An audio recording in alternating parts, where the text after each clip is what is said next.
show, the fast 5 things you need to know. We'll start your day off swirly, it's the toast. I sound amazing.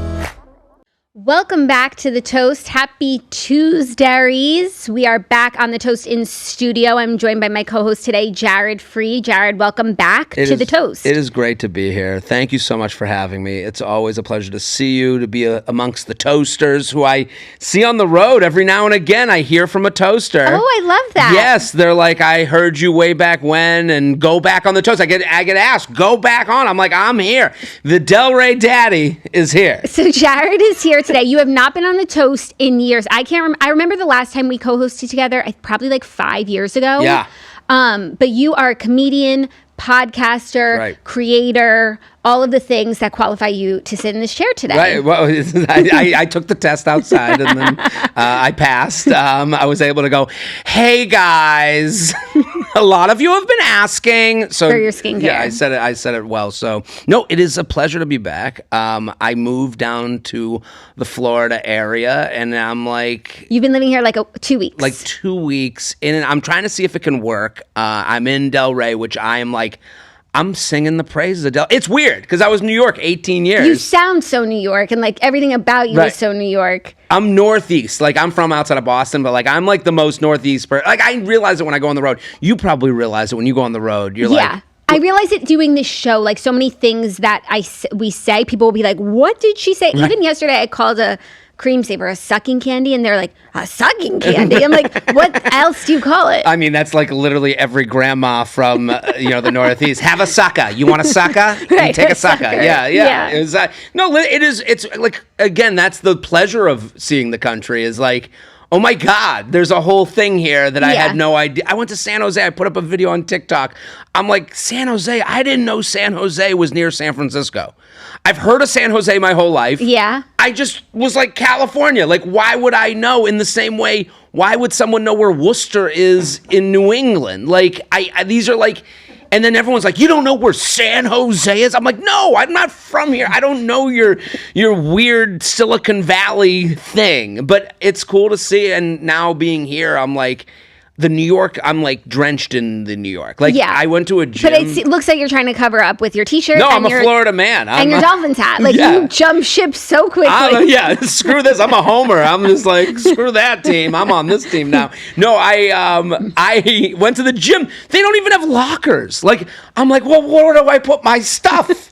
And they're like, there's a cubby. I'm like, a cubby? I have to like touch other people's things? Yeah. Like, get away. I'm gonna get everything's gonna be stolen. They're like I know I'm the weirdo. You know, like I think that's something New Yorkers, because we're so loud and annoying, sometimes that brashness comes off as like that we think it's better. No, it's just different. You live like a weirdo in New York. Yeah. But I think that New Yorkers, I do think that it's better, but that's how they cope, everyone's coping. Right. Everyone is coping. You know, how many people... the thing I'll never do is people down here are like, we have so much... Like, they tell themselves other things. Everyone's insecure. Everyone is insecure. Just remember that. If you start at everyone's insecure, the world makes, like, a lot more sense. Yeah. Like, I have people... I'll be like, I moved to Del Rey. And they'll be like... Isn't it horrible in New York? I'm like, no, I lived in the West Village there. It was pretty great. I used to go get wasted every night and, stumble home. Like it didn't feel unsafe to me, but they have to make sure everyone has to like make sure their move was correct, It's like everyone's looking for validation because these are big life choices, and it's like nice to hear you made the right one. Absolutely. And you fear making the wrong one. Absolutely. This is like a very millennial thing too. Like we're the first generation to be living online, and like we want to make sure the thing we put out 10 years ago wasn't a huge mistake and something everyone else is talking about. You see it a lot in Austin, because Austin was like that first like, hey, move here. You'll have a new life. And all the Austin people are like, isn't it great? Tell me it's great. And you're like, chill, it's okay. Do you think about moving to Austin? Because that's another place. But the comedy scene. To me, it was a lifestyle choice. My parents are, in Boca, the Southeast Florida area. My parents are here. I like hanging out with my parents, even though they drive me insane. Mm-hmm. I kind of like am like my soul is is injected whenever I'm around them. Like they're like That's so nice. It's in the most horrific way. Like it's like them being like offering me their Ozempic, while I'm sitting at dinner. Have you ever taken it? No, come on. I don't even. What an insulting You don't question. look like you have. No, I think about it every day. But I don't know if I could be offered Ozempic, like as a person who would be like able to take it and say no. Yeah. Well, there's a big difference between taking it and being offered it. Like, I would take it in 2 seconds. Yeah, but taking it's different. Do you know what I mean? What do you mean? Like if I was like, hey, do you want some gum? What's the first thing you would say? Does my breath stink? Oh. They're calling you fat. Right. Oh, okay. They're saying, here's my fat fuck medicine. You need it.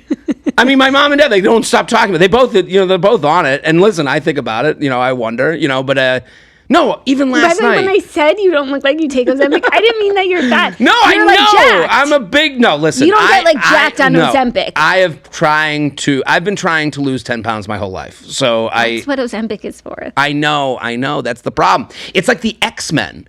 Are you Never a fan saw of it. Never saw I didn't take you for an X-Men. But you can explain the reference. The X-Men reference is they're like born with X-Men traits, whatever their genetic mutation is, they have a power. But then in every few episodes of X-Men, there's like, we can cure it. And it's like, well, we'll take away what's me. It's true. It's like, if you lose those last 10 pounds, like, will you still be funny? Like, will you still have those insecurities? Or will you just be like a man living on the beach, like with your shirt off, not thinking about nothing? Right.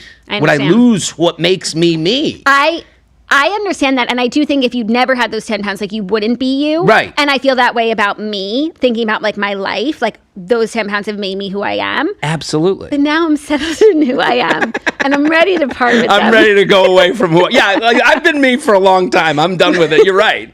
There is I do want to try, then, like, all I talk about is what I eat, what I'm going to eat, how much I ate. That's what people who go on Ozempic say, like the food noise, they call it. Like, right. So that's what you're thinking about. That's what you're talking about. Like, what would you do if you didn't have to think about that? Like, you could cure cancer. Think about the potential. It doesn't mean you wouldn't think about anything. Just imagine what you could accomplish. Jackie, you're speaking my language. And then when I didn't cure cancer, I would feel bad that I've done nothing with my time. Right. And now look at what I've done. At least now you have this excuse. Right. The excuse is that last night I needed to have pirate's booty until 3 a.m. Yeah. So this is why I love this show. This is why I love coming on here. I feel like I relate to you, the audience, in a way that's like pretty spiritual. Like I do feel that whenever I'm around a toaster. But my parents, I was with them yesterday. They're going, yeah, you got to watch out when you go out in, Florida. Anyone who moves here, midlife, like they're a loser, like something went wrong in their life. I'm like, you're talking to a guy who moved down here. Are you midlife? Right, I'm 40. But this is my midlife crisis, moving here from New York, I think. And also, you're only here on trial. You said you're staying here a few months, right? But so far, I love it. It feels like I'm on vacation. I'm like, when does the vacation end and reality hit? I mean, listen, I'm happy most places. I think I'm pretty easy, even though I complain about everything. Like, no, but that makes you happy. Yeah, it makes me happy to complain. Like that's like scratching a bug bite. Like I love scratching a bug bite. But like whenever I go on the road, I can see why someone would live in that area. And I think for me, right. Do you look up Zillow every time you go on the road? Like every city you're in? Every city I'm in, but also here. Like. Yeah. I'm Zillow in the Southeast Florida area. I mean, those emails, that's like the best email I get all day. Like, I'm looking at everything. I like it. And the other thing is big city to a small town. Like, Delray has 64,000 people.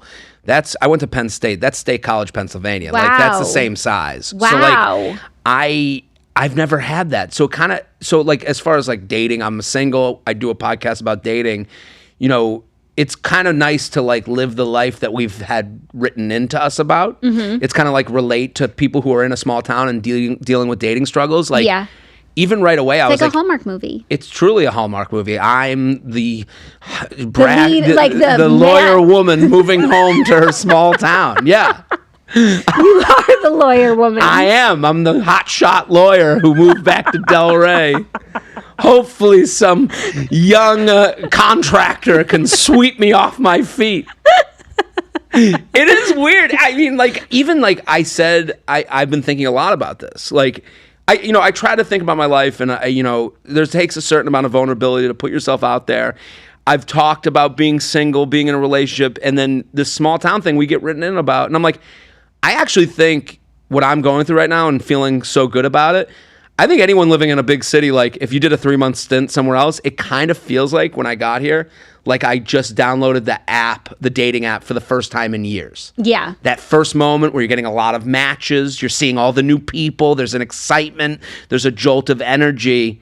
And I'm sure that like the dating apps, that goes away. You've seen them all. Yeah. You know, and that's probably small town stuff too. That's pros and cons. That's life, you know? So you're dating down here? I've gone on dates, yeah. I'm dating everywhere. Are you looking for something serious, like in earnest? Or you're like, if it finds me, it finds me? I think most men, the problem with dating apps is you can put like looking for long but open to short. And I think that's every man's, setting. Yeah. Is... the lots have been made about the female version of like the Disney princess, the Prince Charming, sweep me off my feet. I think there's a male version of that where it's like, look at any coming of age movie. It's always like the cool girl who gets it. Oh my God, no one else knows she's awesome but me. That's a male thing. Yeah. So I feel ridiculous because I do want a long-term relationship. I do want to get married, have kids, all those things, like live the toaster lifestyle. But I do, but I'm not, also my life is good. And I think that's the problem. I make a joke that sounds awful all the time. I'm like, the only thing that could ruin my life is a woman. But that's the same for anyone listening, male, female, gender aside.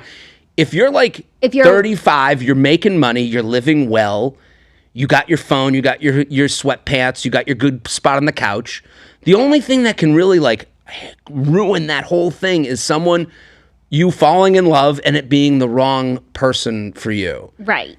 And I have that fear. That's like my fear of commitment has like evolved over the years into like it being someone who's just gonna like kind of take from your spot and your things and that's a way to put it. That cause sounds stress. Relationships could be stressful, right? I like my life. I like my family. I want to bring. Again, it's like the cubbyhole. I just want someone to like, and that's not how it works. I understand. Like I sound ridiculous. It could work that way in a not good situation, but they could also add so much value.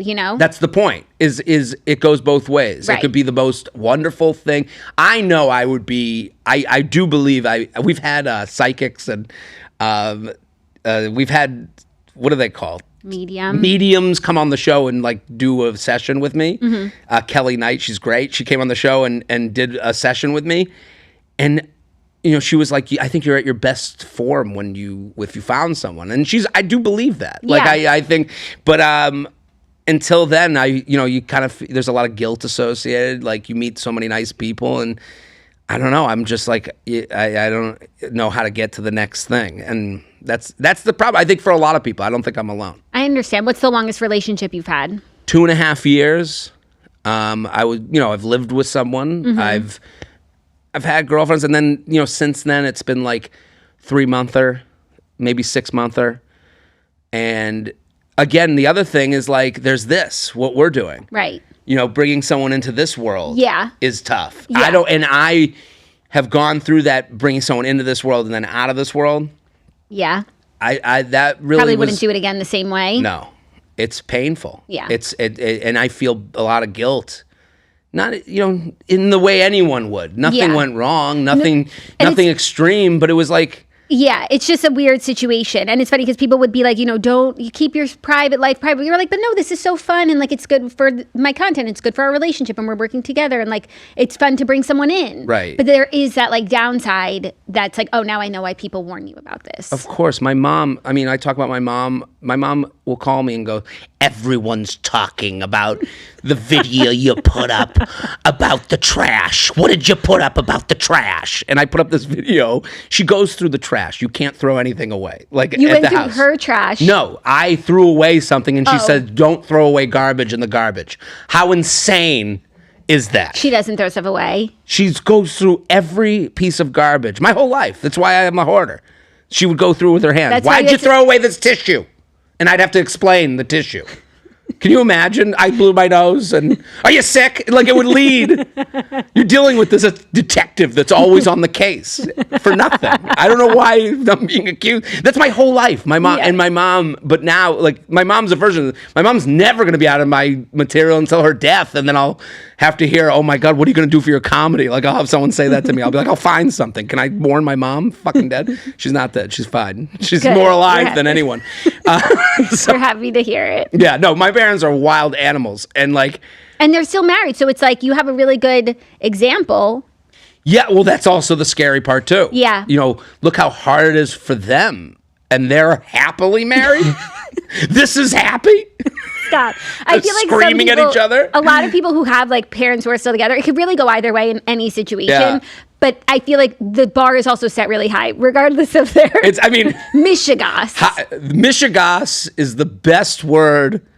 Yesterday, my mom goes, he's like a pig, and then has barbecue sauce on her face. And I'm like, the pot calling the kettle black. They're like made for each other. It's just, they're total characters. I mean, I just taped a special, and it's all about going to the beach with my parents. Oh, sweet. The whole hour is one story about going to the beach with my parents. When does it come out? I hope, we'll see. I hope we sell it to wherever we sell it. Your previous special is on Netflix? It's on Netflix right now. Yes. Flex. Thanks. Big flex. What's it called if people want? 37 and Single. To get on these topics, 37 and Single, it's on Netflix, and the first half is about dating. The second half is about body issues in my family. Oh, so classic stuff here at the Toast. So, I mean, you might like it, Toasters. So, but the next one I started telling the story about going to the beach in Delray with my parents, and it was a 2-minute story, and it just kept growing. Like, people were like, what? I was like, I guess I should talk about my dad. I guess I should talk about my mom, and it turned into this hour thing that like, it was like such a pleasure to go on the road and have like, first of all, I talk about being Jewish kind of in the way that I talk about being Jewish, just like not really, like I'm a high holiday Jew who went to summer camp. So like that's about as Jew as I get. Where'd you go to camp? Cedar. You went to Viga. Yeah. I know. So same camp circles. So like, it's funny because Seinfeld never mentions he's Jewish, but it's a Jewish show. Right. So it was cool to go on the road and do this show that was like a Jewish story, but then have every background come up to me and go, that's my mom, that's my dad, oh my God, the boomers. And then Jews come up, because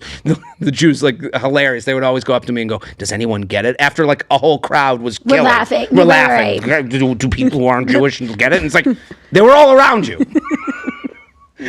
So it's like, so that was like the greatest pleasure in the world. But like to talk about them is like, I thought talking about your parents was stupid. Like I was like, who would care about them? And then they would just do these crazy things. And do you ever like have them on your podcast? No, they wouldn't be good. It wouldn't translate. Like you have to sort of decode them, right, and make them entertainment. Absolutely. Like if I put them on my mom would be like, hi.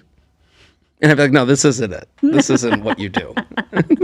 I understand. You know what I'm talking about? I'm sure your parents the same way. Like you go, all of them, they're all, and it's also that generation. Like they're so confident. The boomers are so cocky, and they just waltz through life. And like millennials, we're so not cocky. We're like the most self-conscious generation. Yeah. And, then we Which isn't like so much better. No, it goes both ways. Like I wish I was a little bit more delusional. Yeah. I wish I didn't think about every little thing. But maybe it comes with age. Do you find getting older, like you are sort of letting go of some of those things or not? I'm eating like I've let go, but I... You're eating but like you don't care. Do worry. I just don't... I just cry about it more privately. Right. So, no, it is... Getting older is fine. I think that's the struggle with dating too, like when with dating stuff, and I know we're doing some advice stuff. I'm sure we're doing Dear Toasters, you guys, DTQ, everyone, you'll be okay. Dear Toasters with Jared, and we're gonna do some like fun dating ones. If we do some dating ones, I think I'll look at ones I chose. Whatever the questions are, like I never do. I think a lot of men don't do the math, including this thing of like, well, I have to get. The time has come for me. Right. I think guys don't really think in terms of timing a lot. Yeah, and you don't have to, and that's nice for you. Right. There's pros and cons, and like there's this whole thing going on with like men not having friends. You know, like it's kind of in the news in the zeitgeist. Yeah. And it's like, yeah, because I don't like think like when I moved here, people were like, "Do you have any friends there?" I'm like, "Friends." In what world do I have? I have the people I've met. The people in your life. Right. And I'm like, we'll see each other when we see each other. Like, I didn't, like, decide to move to Del Rey based on, like, will I have anyone to have lunch with? But who will I brunch with? Like, it's not, but I do understand, you know, it's different for women. Like, there's a difference there. There is a difference there. That is really funny. And it's definitely a question that you get. Like, are you guys making friends? Like, and you do want friends in your life, but I guess I don't see want any friends. I could see why for you it's like friends. Right. It was like, it is weird because then I had to like think, you know, look, I'm not just someone who just lashes out without thinking internally. I do try to get some depth to me. When I was asked, do I have friends out there? I was like, do I have friends? Like, just generally? And then I'm like, I talk to one friend every other day. That's good. That's a lot of talking to a friend. Yeah, we talk on the phone all the time. That's good. That's a best friend. You have a best friend. Yeah, I wouldn't, you know, let's not. Make it girly. Yeah, but let's not. You got a buddy. Let's not ruin my street cred here in Del Rey. But He's a BFF. Oh, you have a Del Rey best friend? No. We're like, from back in the day. I had from college that we talk all the time. But then there's like my other college friends, my high school friends I talk to. But like the idea that I would make a move based on like who you're going to meet. Right. Like I didn't go to like the Snapchat map and make sure that I had people around. Or like Bumble BFF. Right. Oh my God. That's something that really makes men angry. What? If you mention we could be friends to a guy you met on a dating app, I'm telling you I'm the guy talking to you, okay? You know, I am one of the few straight men out there talking about this stuff because all the other straight men don't know how to talk about it and they're afraid. So when I get said, oh, we could be friends. From a girl on a dating app. It hits you in the ego.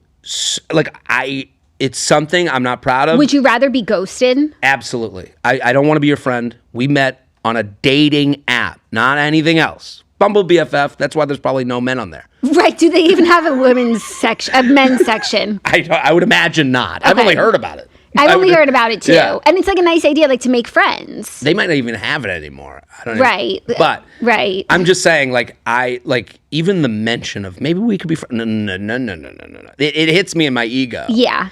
And if it's hitting me and I'm talking out loud about it, there's some guy just like, you know, raging at like, hey, maybe we could be friends. Just ghost or we are not a romantic connection. Yeah. That's okay to say. Hit them. You got to, guys are like vampires. Put the stake through the heart, chop off the head. Yeah. I like a ghost, honestly. Like, unless you were like seriously boyfriend, girlfriend, like a couple days, you're not feeling it. Like, you don't, it just peter out. It's so hard these days because like, I even like put this thing on TikTok about, you know, you talk to people. The problem with dating apps is that there's just more. You know, you have more conversations. Like if there was no, it's to me, it's the difference between sugar and sweet and low. When you put sugar in your coffee, you're like, is there anything in this? Then you put sweet and low, you're like, it's this rush of sweet. That's what a dating app is. You're talking to way more people than you would ever talk to on a weekly basis. Yeah. So there's more failure, there's more excitement, there's more and extra. So you get in these situations where you have a lot of medium conversations on dating apps, and that almost enrages people more. Yeah. Because they're like, I know they're nice, they've done nothing wrong, but I don't want to go out with them. It just like goes nowhere. And so do you like dating apps? What's your... I've just deleted them. I'm taking a break. I think I think everything's good, everything's bad. Yeah. You know, like I don't live in a world where I don't believe in should and coulda, woulda, shoulda. It just is. Yeah. You know, like dating apps are a tool. It's a hammer. Is a hammer bad?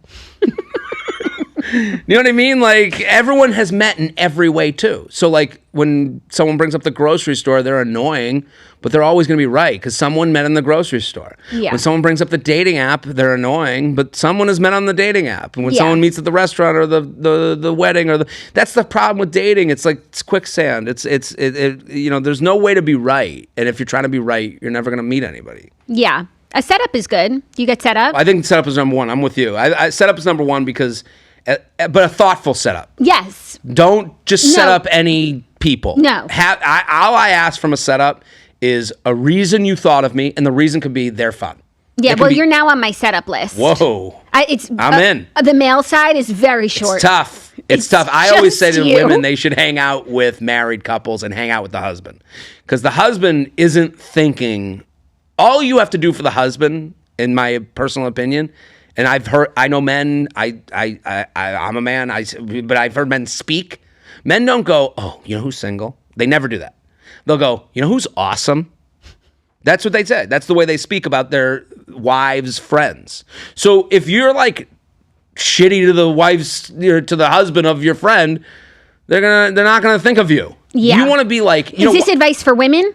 I think this is advice for women and men. Okay. I think anyone who's single, the spouse of your friend is your best asset, and you want them to. It's, like Coke and Pepsi. Why would Coke and Pepsi ever advertise? We all know Coke and Pepsi. They advertise because they want that to be the first thing out of your mouth. Hey, do you want a soda? I'll have a Coke. You want a soda? I'll have a Pepsi.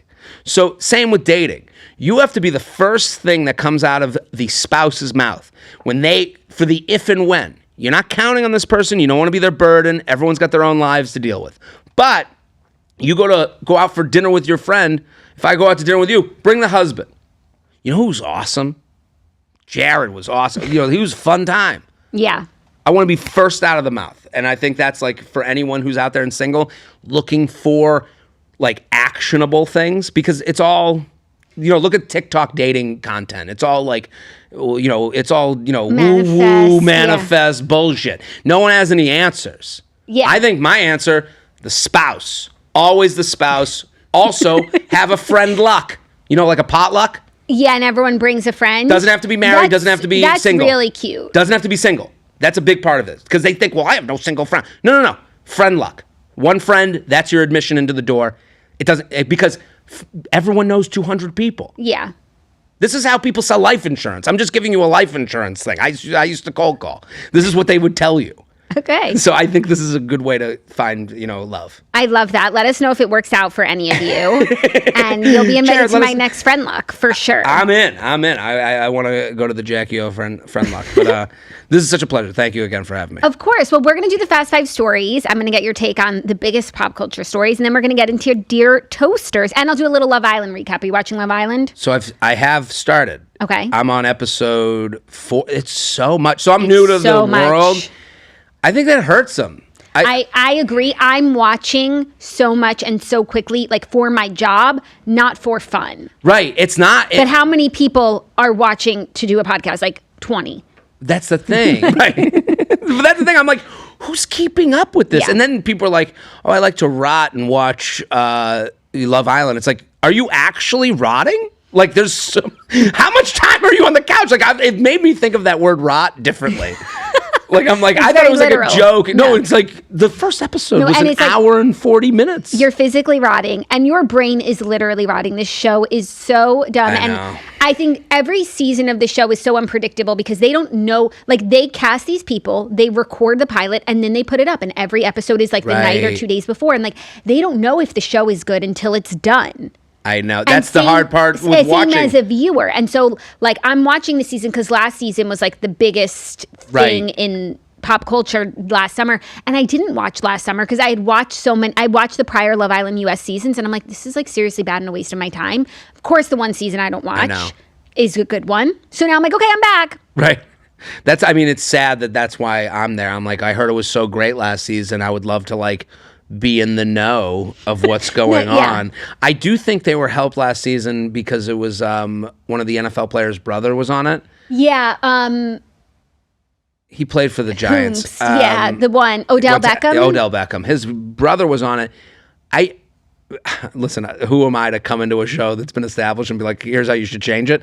But I'm like, maybe it needs a celebrity factor. It does need a celebrity hook, and I do think a famous younger brother is a great way because that's also from Love Island UK, which is so much more successful than US.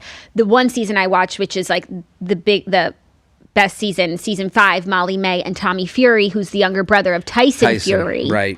And so that was like a big get for the show that Tommy was on it. He turned out to be like such an amazing guy, except for last year.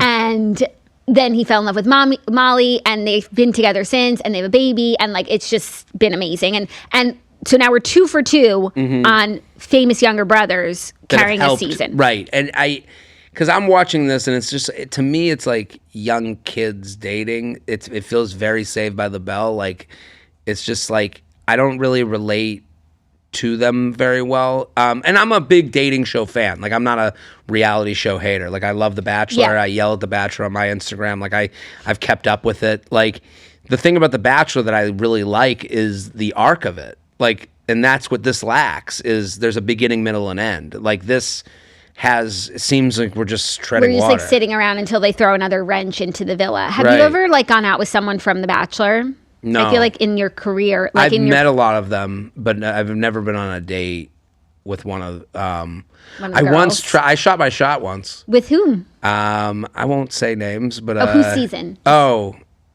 It was one, I can't even remember what she was on, but I was like, I basically put it out there. I was like, hey, just I know you're going through like a whole season thing.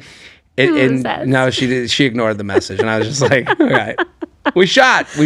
That's the thing about it. And listen, I speak from experience. When you shoot your shot, it's called shooting your one. SHOT, not shots. Do you know Ariel Frankel from The Bachelor? I know, yeah. Is that the one? Yeah.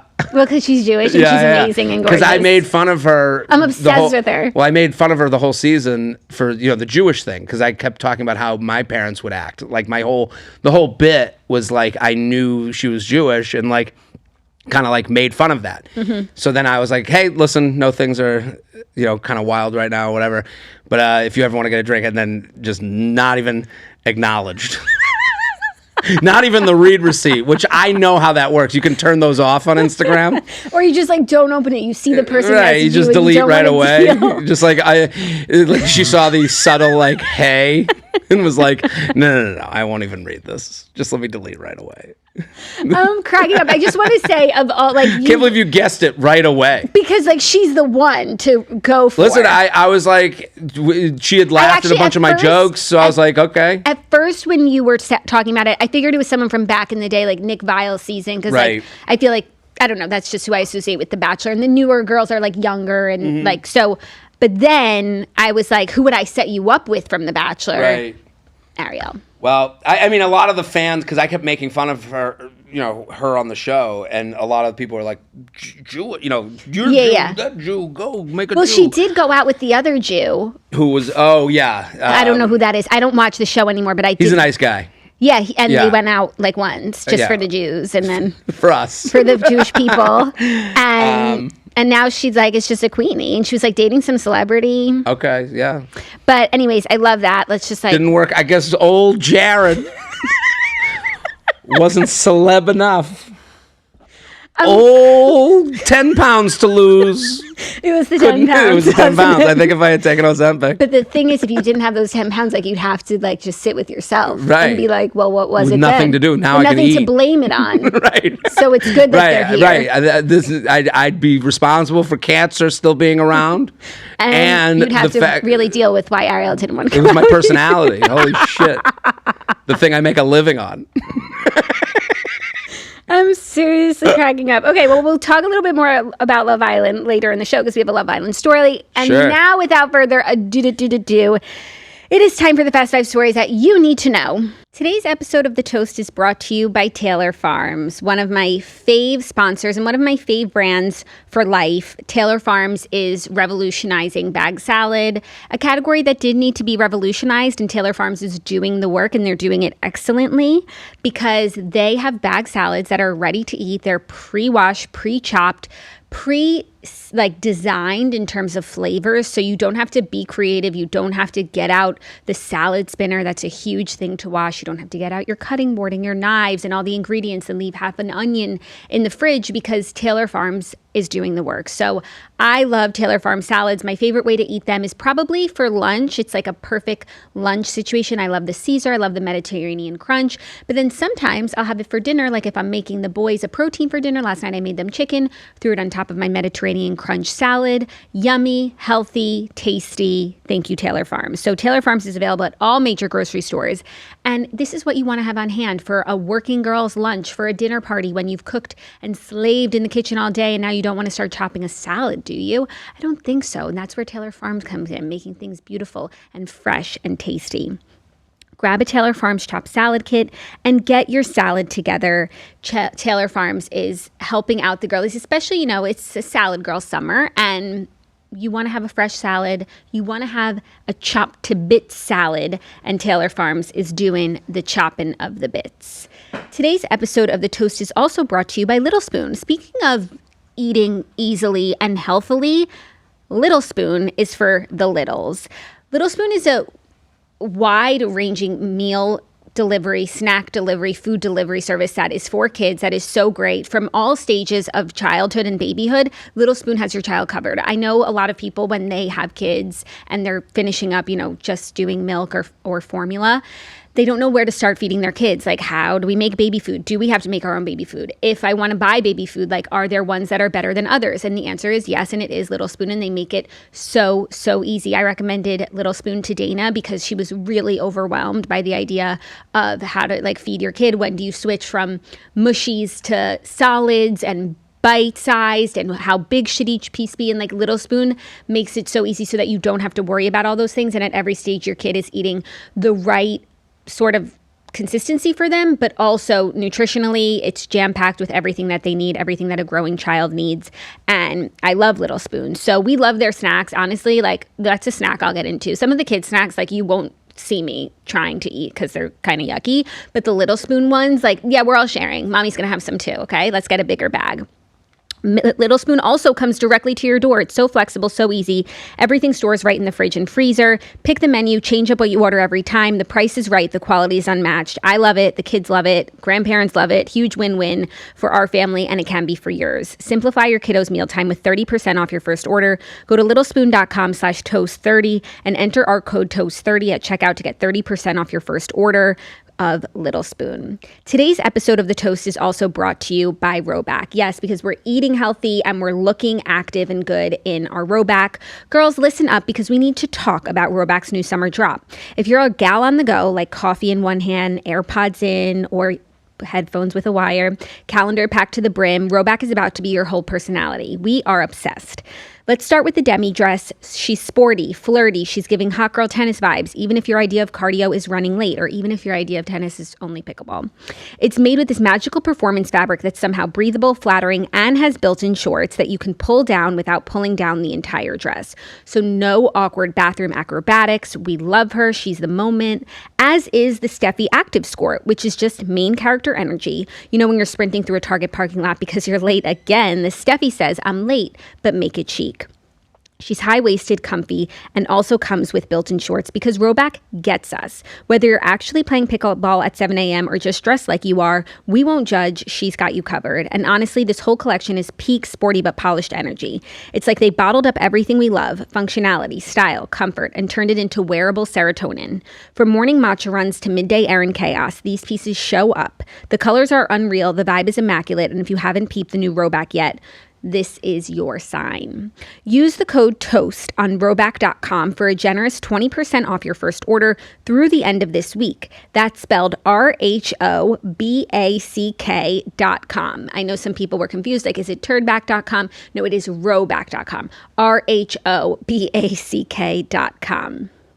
I see that you have page 6 out. I love a page 6 headline. Page 6 is my first stop. That's the only stop to me. I love, to me, the page 6 fun is trying to figure out who planted the story too. Ooh. Because these are all PR agents that are kind of making, sending it over to the page 6 people. So I just love, where's this coming from? I kind of that's something that always crosses my mind. And that's a good question to ask, in general, as a history major. So that's something that you always have to consider the source. Right. Exactly. Exactly. Who stands to gain? Right. Right. I mean, there's so many stories like that. You're like, wow, this is really glowing for this person. You're like, they must be awesome. You're like, oh, that's their story. Right. Well, our first story is a little update because Travis Kelce and Taylor Swift went to a wedding this weekend of his cousins. I'm sure that you saw. It was very normie behavior. Okay. And I didn't see, but good for the, what a way to, do you think that would make you happy? You're the normie cousin. I was talking about this because I did the show with Margot yesterday, and she was like, don't you think like it's a little weird for the bride, like to have Taylor there? She like takes off all the attention. Taylor's the bride everywhere she goes. Right. But I do feel like you could seriously be like that insecure to be like, I don't want her there because she's going to take the spotlight off of me. Or you can recognize that it's like the coolest thing ever that Taylor Swift was at your wedding. Like, I think there are really two types of girls. And I think more people would like want the clout of like, Taylor Swift was at my wedding. That's iconic. It's officially the best wedding in our friend group. Right. Even if it stunk. You're right. Because what we have to acknowledge is that Taylor Swift is a once-in-a-generation star. She's Michael Jackson. You know, she had the largest tour ever, you know, money-wise. You know, like that. Did you go to this Eras tour? I didn't go to the Eras tour. I respect it, but I didn't go. Yeah, you have to say that. Yeah, I mean, like, no, I'm like, but I'm just saying, like, she's categorically, like, one of the biggest celebrities on the planet ever. Yeah. So... That like I think what's that? Like Elvis. Elvis, Taylor Swift, Michael Jackson. So it's funny, like there's a level of celebrity you have to be that every bride would be okay with being at. Like she couldn't be like, to me, if it was like, I'm not to besmirch, but like besmirch away. But if it was like I'm trying to think of who's a singer that I'd be like, if it was like Gwen Stefani. Yeah, it's like just a big to do, and is it worth the drama? Gwen Stefani might be. I think to be because everyone's got to get a picture with Taylor. Taylor knows she's Santa Claus. Yeah. Everyone's got to sit on her lap and get a picture. So Taylor knows that she's basically going to work. Like the bride has to know that everyone's going to be at the Taylor exhibit at least for a minute during her wedding. Yeah, it has to make sense for everybody. So I think it is just a very interesting plight for that bride. That I think if everyone at the wedding knows who the person is, then you can't be upset. Yeah, I think it's more iconic than it is a detraction. Yeah, but it's dependent on how big the celebrity is. Like if Benson Boone came to your wedding, your grandmother would be like, "Who? Benson Boone?" You know, like they'd be like, "Benjamin Boone." But I do feel like if Benson Boone came to your wedding, it would be a distraction. He's flipping. But he's like small enough of a person that I would make him sing. Like I would never ask Taylor to perform. Yeah, I would never ask Taylor to perform. Like, what are you, crazy? Right. But like, I'm sorry, Benson, get to work. Get up here. Right. It's a good point. Benson, but then Benson, what if he's like, this is my Saturday. I want to enjoy the open but like bar. When you're the bride, like you are the star. Like the way anyone would do anything for the bride wants Benson to sing. Come on up. That's the point where Benson goes, have fun. Thank you for the invite. I'll send a great gift. Like, I think Benson's too small for that reason. Yeah. Like, we don't want to, you know, if I'm the bride, I don't want Benson Boone dimming my shine. Okay. And he's a very divisive person for some reason now. Like, have you ever seen TikToks where people hate him? No, I'm not on TikTok, so I'm just like, I can understand why people like. They think he's like mass produced. They think he's like industry plan. Basically, the artists out there. I think he's great. I think he's great too. I'm a huge fan. The songs hit like okay, all these artists like complaining. Like you make a good song, right? It's a very Gen Z. Like you get to look like you're an artist and you know things by making fun of Benson Boone and making fun of things that are popular. But like sometimes things are popular are really bad. Like and actually most things. Benson Boone's songs that I've heard are really good. Whenever I get hate on TikTok, the thing you always have to remember. When someone's like, this sucks, and I'm like, I have 100,000 views on something, the thing that you could always say back to them is like, well, someone loved this so much that it's the only reason you're seeing it. That's beautiful. If you think about it. Like that's really beautiful. That's the sad part about algorithms is like it's fossil fuel. You know, you need the hatred of losers to take off. Yeah. They're gas for my car. But that's why it's inherently negative. Right. That's why you have to go extreme. Everything's the best. Everything's the worst. You can't be moderate. And I'm a moderate. I'm a guy who everything is good and bad. I just said that to you with dating. Like it's you're in the middle. I'm a big middle loser. That's why Ariel won't get back to me. Well, the story from the wedding is that actually there's a picture going around of the table place card for Taylor and Travis, and it says Taylor and Travis Kelce. Like, leading some to believe, are they secretly married? I for sure thought they got engaged that time that they had a party for the End of the Eras tour, and like she had blurred out her ring finger in all the pictures and was hiding her ring. Like she was acting like an engaged person in some pictures, being like, huh? And then literally it's blurry. And then in other pictures being like this, knowing those were the ones she wanted to post. Right. So I actually would like be open to the idea that they're secretly married. I can't believe that this is the story, is whether or not they're married, and not that this was a faux pas by the bride and groom to not put her, she's losing her last name. Yeah. Like she's the most recognizable name in all the world. Like how many times? It's like when George Clooney started dating the doctor, and they're like, they started calling, they were like, George Clooney and the doctor. Yeah. And it's like, the people were like, no, she's got a career too. And like, it's George Clooney's wife. Right. And then they do like whatever her name's husband to get back at him, that in a thing that he didn't even ask for. That's powerful, Jared. That's powerful We've changed society. So I don't know. I can't believe that's not the headline, is like, how do you not have Taylor Swift and Travis Kelce? But if they're married, I don't know. Then they would be Taylor and Travis Kelce. Or they would be Kelce Swift. I don't know. How that would work. I mean, I could see her being traditional in her personal life, where it's like, I'll take my husband's name in like familial settings, and then of course, like, I'm not Taylor Travis Swift. That's a reasonable.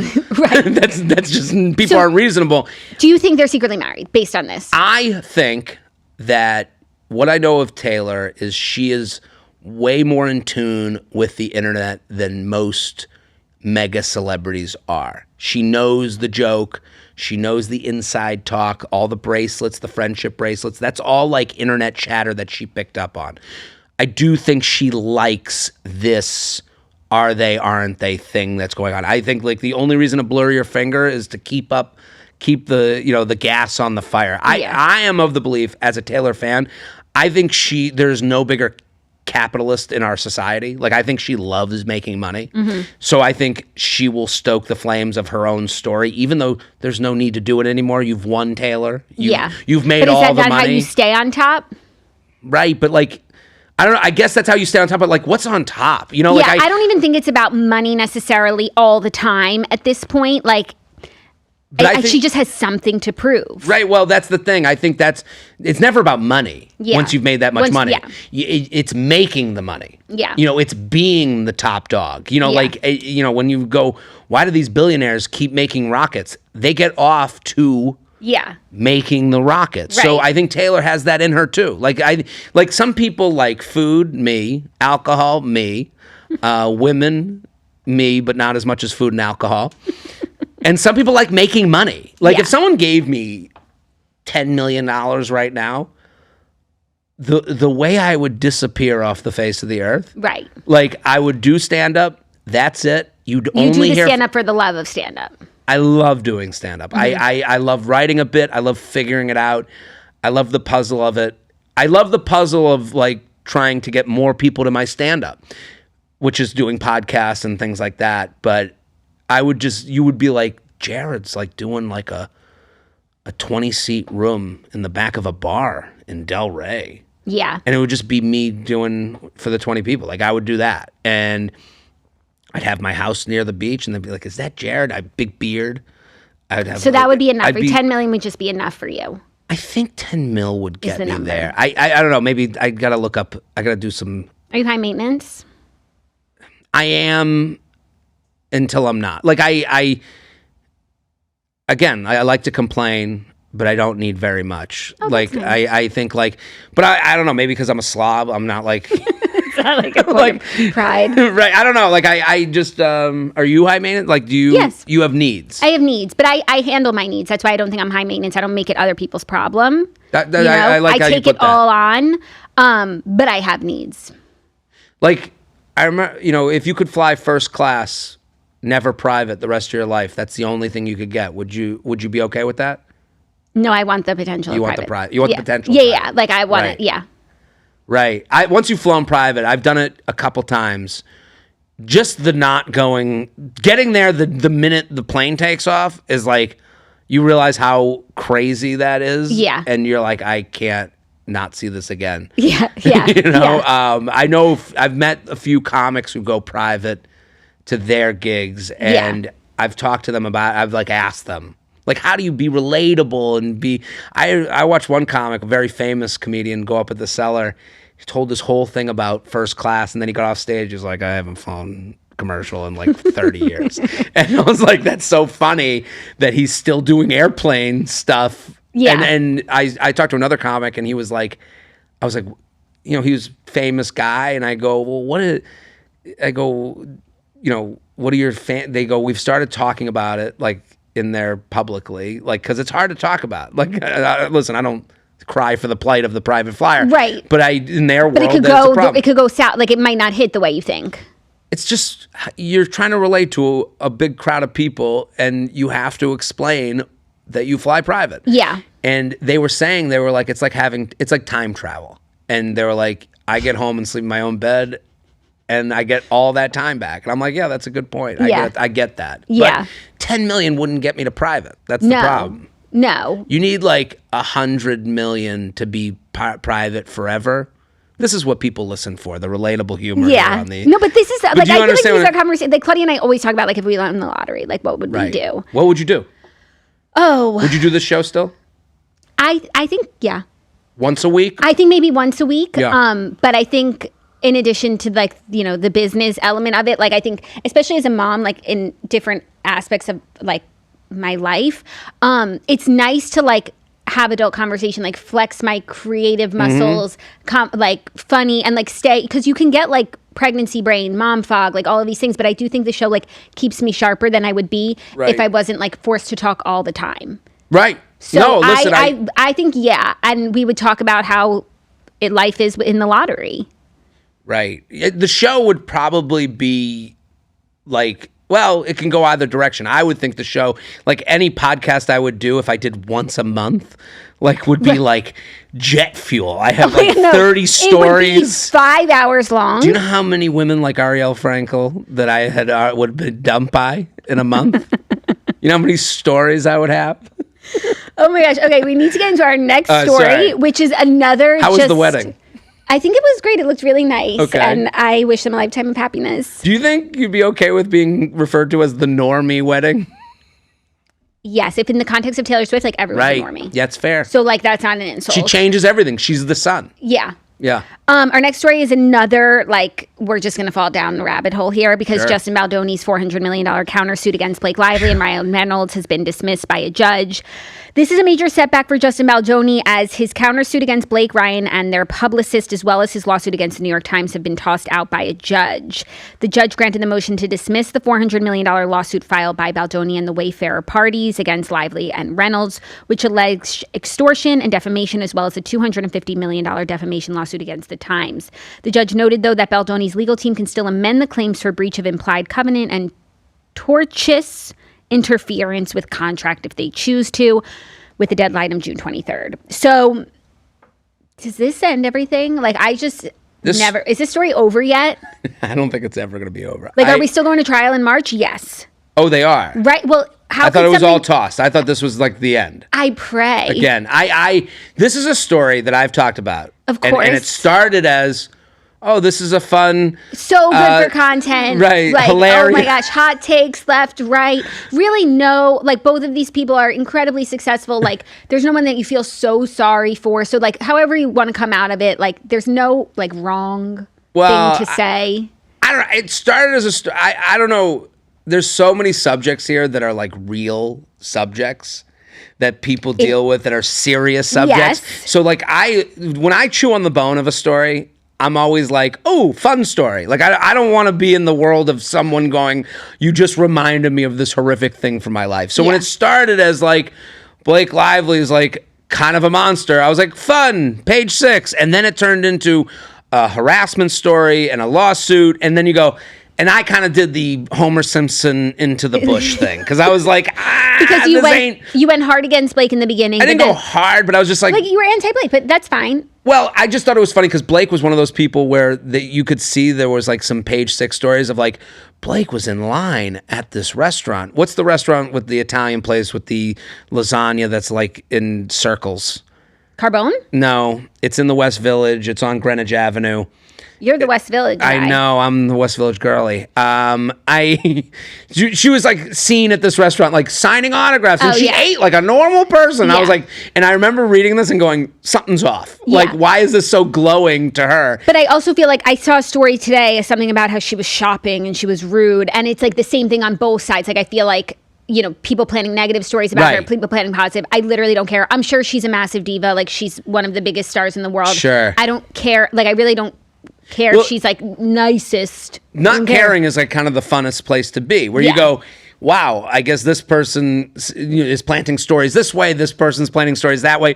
But then when it started getting into subjects where I was like, ugh, I'm gonna like back out. Like, and then it got fun again. Like, it kept going back and forth between horrific and fun. Yeah. And there's a point where we're so far away, and what people try to do when you talk about something like this is they try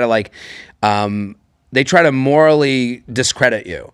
So they say, how could you talk about this subject? Like, and you go, well, I was talking about them saying hi to someone in line at Carbone. Right. You know, like so, and then it just becomes not fun and gross. But for me, Justin Baldoni, like, I think they both keep this sticks to them in the way that Coke and Pepsi, the first thing out of your mouth. Like, what's the first thing you think of with Blake Lively?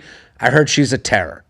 You know, and then what's the first thing you think of Justin Baldoni? It's insufferable. He might be a horrific, flag-waving, fake feminist harasser. Yeah. So they both come out worse, net negative. They need to have a meeting, actually, and be done with this. Come out with their hands held high in the sky together. Of everything that we've seen, I think he has more, like, I feel like she could get over it because, like, it seems like she tried to steal his movie. It didn't work out, but, like, his whole reputation is, like, he has Deadpool. They'll be fine. I just got Blake Brown Beauty in the mail. They just sent me PR, like, the whole kit, her hair care line. I don't know why, because I've jumped ship recently, like, very publicly. But I will say I've really enjoyed the hair care. So she has her hair. They have their movies. They have their family. They'll be fine. Justin Baldoni, his whole name is riding on this suit, so it is a little bit more real for him at this point. But they do need to meet and, like, drop it, because it's so bad for both of them, and nothing good is gonna come of this. The more, and people are so tired of talking about it, so tired of hearing about it, especially now that he's had this loss. I feel like he has other irons in the fire of, like, how he can get his name back, and people say defamation is hard to prove, so of course this was thrown out. But I'm telling you, he needs that more than she does. And I'm speaking about this. He needs to let it go more than she needs to let it go? No, I think he needs her to hold his hand up in the sky more than she needs. They need to talk about it. She doesn't need to talk about it. He needs to talk about it with her and, like, have this front-facing public thing. I'm probably, maybe I'm only saying this because I'm a man. I just, like, I can see, I don't think we ever think of him as anything other than that guy from the lawsuit. And I think it's either he goes and talks with her and is like, hey, can we, like, both, and she's nice to him and helps him through that. Or here's another direction for Justin. Him and Kirk Cameron get together and they create the faith-based rom-com that everyone is asking for. Like that, I think he either goes Kirk Cameron, way right, go Moms of America, or he gets Blake to help him out. But I think things are worse for her right now than for him. I think most people are on his side. But I'm just saying, like, I'm thinking like grandma. Grandma might know that Blake Lively's tough to deal with. Tough to deal with on set is different than, like, you created an environment of harassment. Yeah, I don't think that plane was landed. At least that's the only thing. I don't know him from anything else but this movie. Me neither. Her, it could be 7,000 other things. Yeah. Hair care. But I agree with, like, the Upper East Side, whatever people. This is like do or die for, like, this is all he has. And he was supposed to have the next movie, and now obviously there can't be a next movie. Except his character, I didn't read the sequel, but I don't think his character would be in the second movie. There's a next movie? That's what this is all about. Like, her and Ryan, like, wanted to take the second movie, like, from him because he had the rights to everything. Oh. And so that's what he alleges, and, like, that was their motivation behind smearing him. This whole story, like, the movie is so, Snatchers. like you said, this is so down the rabbit hole that, like, I don't even know what this is really about. I know. And then people are like, well, did she just have a crush on him? It's like, see, this is crazy. And then Ryan got mad. Right, this is the funniest. That's what's so funny about it. It's you could line 10 people up and ask them about this story. They would have 10 different answers. No, you know what? Let me just tell you, that's literally what I've been doing the last 2 weeks, doing this show with different co-hosts, because every single day there's something in the news about it. And I try to ignore as much as I can. But I've tried to ignore there have it, been this case being thrown out is something that, if we're following the story, we have to touch on. So I have had this conversation with so many different people, and we all agree, we need a moratorium on this story. Nobody wants to be here. We're not having fun anymore, right. And it's not good for anyone. It's not, and it's that's why I Homer Simpson this one, because I was like, there's nowhere I'm gonna get from this story to even have a fun bit. No, it's not even a fun bit. It's not enjoyable for any. No part of it is enjoyable. Right? Because I got a text from a friend yesterday. The friend I talk to every day. He Your was bestie. my best. Well, easy there. He was like, it's thrown out. To me, it was over. I was like, and then we discussed this. What is he? Does he care about pop culture, your bestie? Does he? That's all we talk about.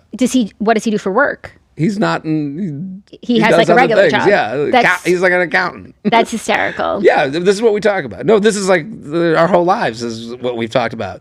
We love gnawing on the bone of stupid stuff. That is so funny. Well, our next story, I'll be interested to get your thoughts. Let me just acknowledge, to some people, that story is the opposite of stupid. Do you know what I mean?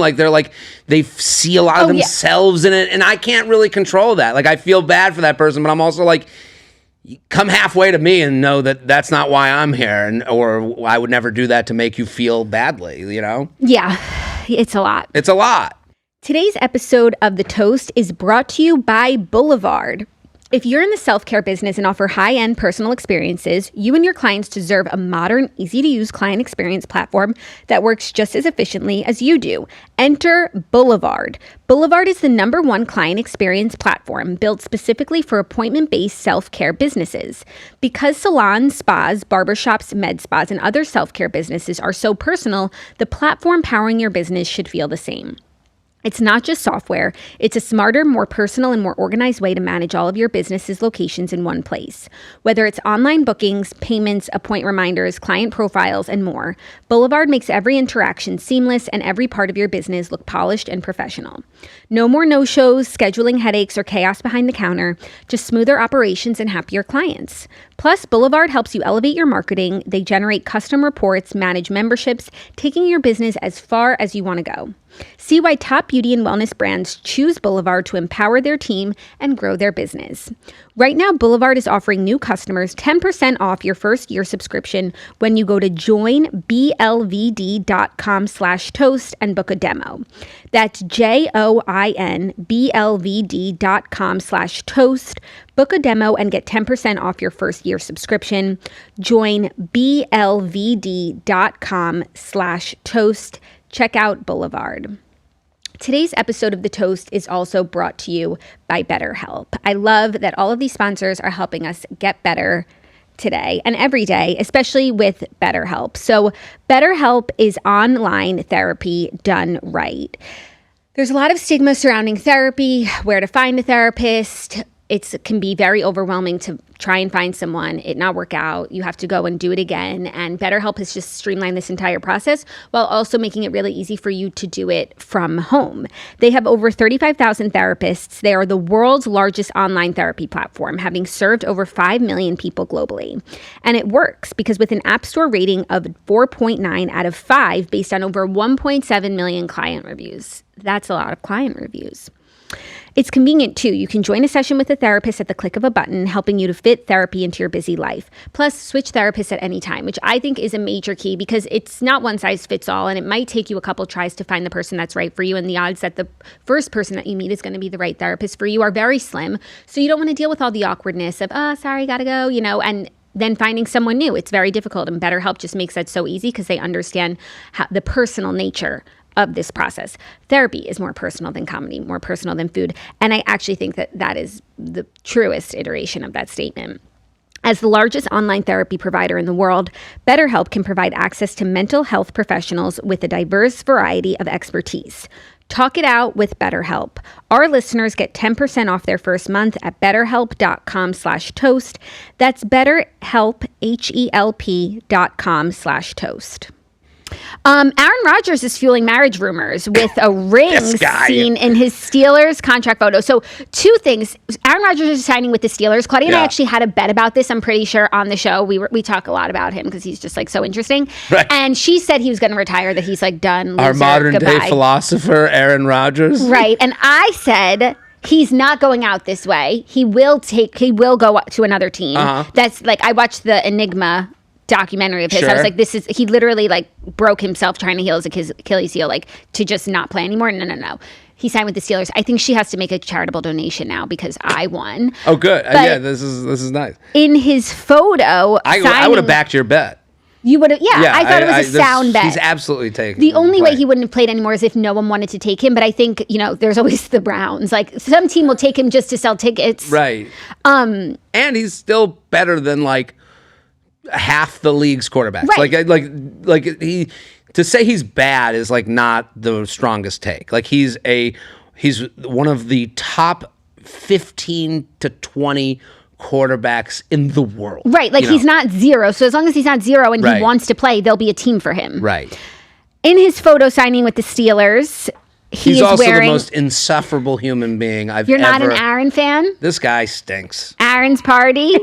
Aaron's party. I was just in Pittsburgh. Did shows in Pittsburgh, and Pittsburgh's the biggest football town in the world. Like, no one cares about football more than a Pittsburgh Steelers fan, but they are Steelers fans. They love the culture, hardworking, grit, and they are so not excited. They're not. That's the vibe. The vibe I got was like, please don't don't embarrass our team. But it's like your sister marrying a guy that you're like, as long as she's happy. But could you see like his level of like passion and theirs if they can get on the same page, like them just being like obsessed? Listen, the Steelers, like if he starts winning for them and like winning fixes everything. He's Steelers proud, and then they have that like that zeal. Winning is the fix all for anything. Making money and winning are 2 things that make everyone happy. Smooth everything over.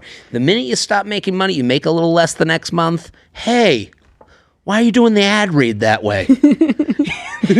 Aaron Rodgers to me is a narcissist who loves himself more than anyone else on earth. He thinks his opinion is smart and revolutionary. He thinks that going to a quiet room and closing his eyes for a few hours makes him somehow on a different level than the rest of us. And because he can throw a football and he gets paid $10 million a year, he can believe that. I think that if they're winning, they'll be okay.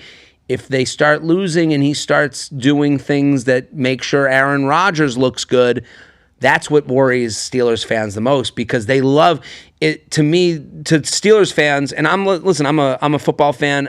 I've went to Penn State, so I know Steelers fans very well. They just want the team, wave the towel, go team, and just be. They want the family to be good. And is he a team player? I think if you win, you are, but But even if they lose, like I feel like even with the Jets, like they stung. It was really bad all around. But like he was like in with them through the losses, like giving pep talks, and he also had a coach that got fired, and the offensive court. I don't know. But I'm saying like the coach got fired. Like it wasn't in the documentary. So that might have been left out of the documentary he made about himself. Did he make it? Yes. Yeah. He doesn't just do a documentary. No, I just think he's like he is just it is that thing of like, if you can throw a football, now I have to like hear you wax on. Yeah. So I don't know. I do think the Steelers, like I went on stage every night the last weekend and was like, Aaron Rodgers, and it was just like this, like, okay, I hope it goes well. They're like stealing themselves. I think it's like a wait and see situation. Right. He'll have to prove himself. But this is a passionate town that is never wait and see.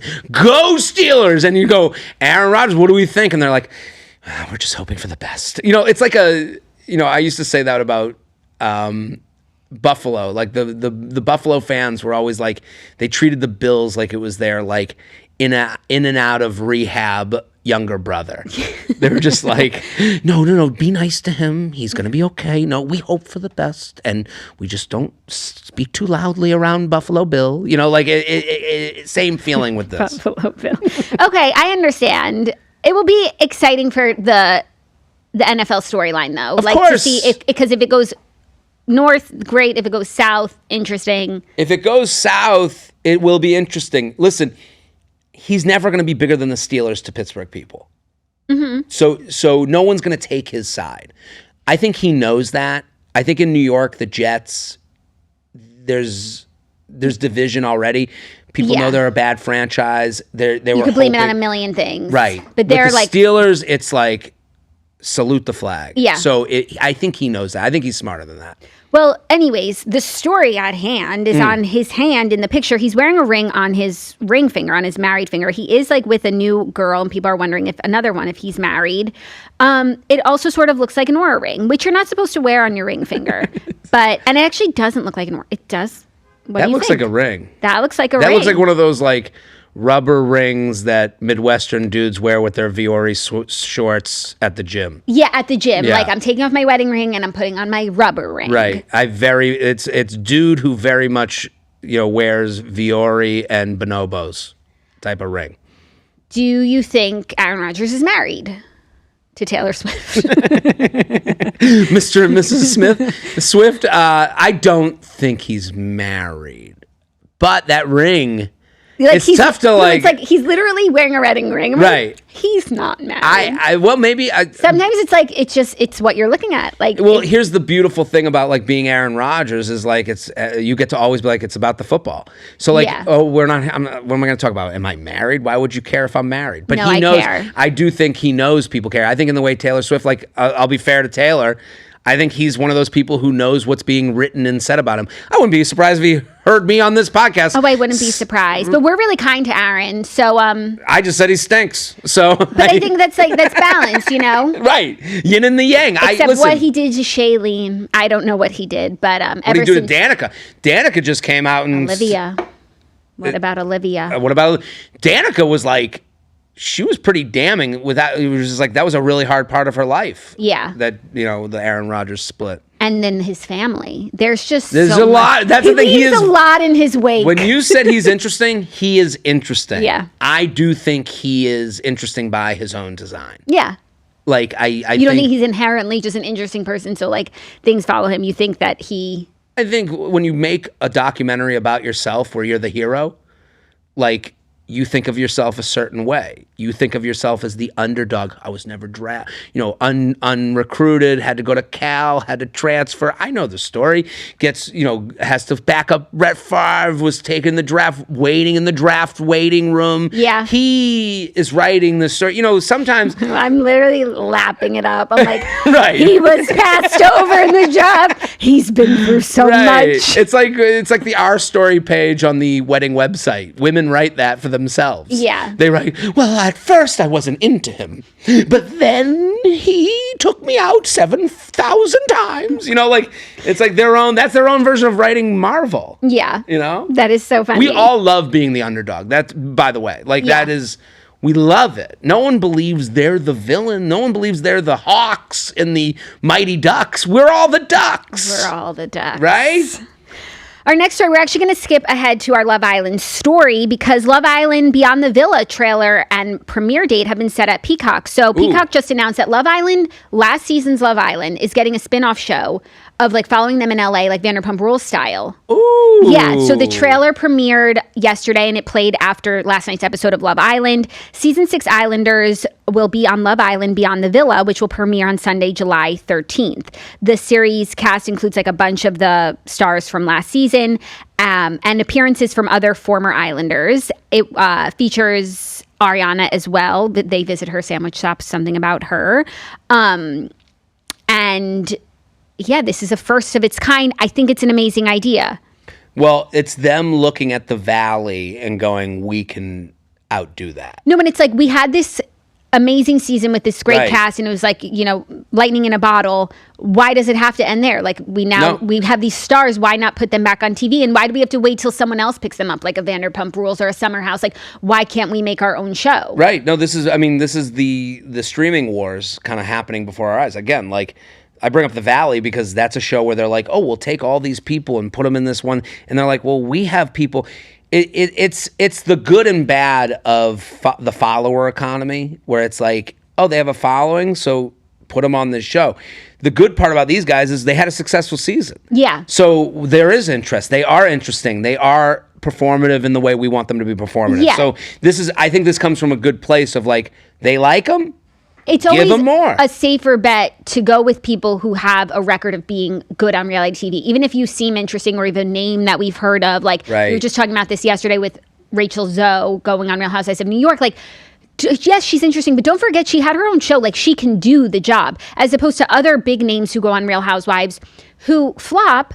But that's because they're untested. Right. They could be good, but they could also not be. Just because they have a name we know doesn't mean much. Some people get a taste for that and they realize they don't like it right away. Like, I think it's like, you have something go viral. You never see this happens a lot on TikTok, which you're not on, but I think that like someone goes viral for something and then they do it to death. Yeah. You can they go and you can tell that person liked the feeling of going viral. They wanted to make sure they went viral again. So, if they, go viral for like, hey, I'm going to bop my head to music from the early 2000s. Oh, that works. Yeah. So keep on playing the hits. Yeah. And they keep going with it. If they wanted to be creative, they would do something else that fit their creative muscle. Yeah. So I think this is a no-brainer. Like, if you're Peacock, especially. No, it's a no-brainer, but people don't do this, Right. No one's ever given The Bachelor, the people who came from a good season of The Bachelor then follow those girls in LA. Like, it's right. The Bachelor universe, to me, I think they've made too much money to ever. To me, they're the $10 million. We do this once a week. Yeah. Like, we've already made our money. I don't want to do any more. Yeah, no, they're not really acting competitively. Right. I think for The Bachelor, and it's what bothers me, because like there's so many things where it's like, we're doing this date again. Yeah. We did this date. You could put 10 minutes of thought and one brainstorming session would have an even better date. Yeah. And you can tell it wasn't done. So for this, it's like, The Bachelor's like, oh, we could have this and this. And then they go, no, they're making money. It's a cash cow. But I like that. I think Peacock is like one of those things where they're like, we're fighting for our lives. Yeah, they're trying. The next show. Even they do like Real Housewives Ultimate Girls Trip. They do these like alumni shows. I think they do Traders. Like, I think they've really seen the value in like repurposing reality TV stars who have a proven track record. Right. And I think that's like a really sound formula. I mean, look at, like, I'm in and out of Survivor, but like I used to be big on Survivor back in the day. Seeing Boston Rob like back, I love that so much. Yeah. This is a guy who performed. He was amazing on TV. This is what he's meant to do. And then you see him on Traders. You're like, yes. Yeah. Bring back this guy who's like just good, Yeah. It doesn't have to be so hard. Right. So that's very exciting. Of course, the one season I didn't watch, so I don't know who any of these people are. And I might watch. The show actually looks like really good, and especially if these were my people. Like, if these were any of the seasons I watched, or like, I don't know, Love Island UK season 5 people, like, oh my God, I'd be freaking out. So I understand people are really excited. Is it them trying to like make it in Hollywood?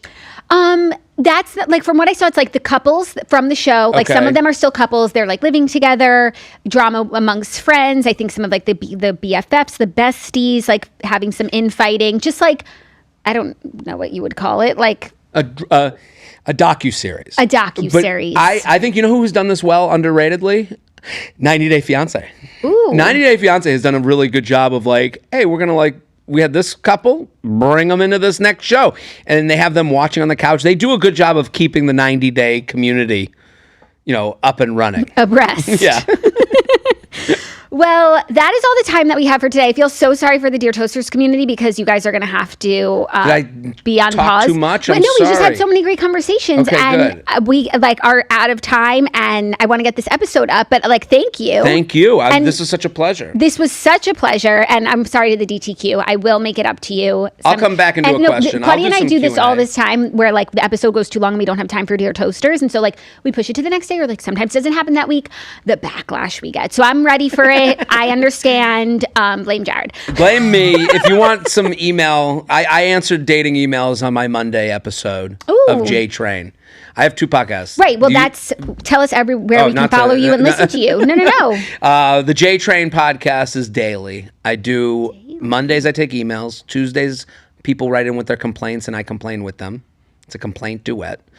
Wednesdays is Chit Chat Wednesday. I have a guest. I would love to have you on. Just chit chat, little chit chat. We have there's so much left unsaid. We have a lot to talk about. Especially, I need Florida recos. Yeah. Thursday, I do Pop Culture Thursday. That's why I like seeing page 6 and I just read page 6 and I just go off the top of my of the dome, and then I do the You Up podcast with Betches. You Up every Wednesday and Friday. We talk about dating. We take modern dating podcasts. We've been doing it for 7 years, and it's a pleasure to do. And I'm like the male.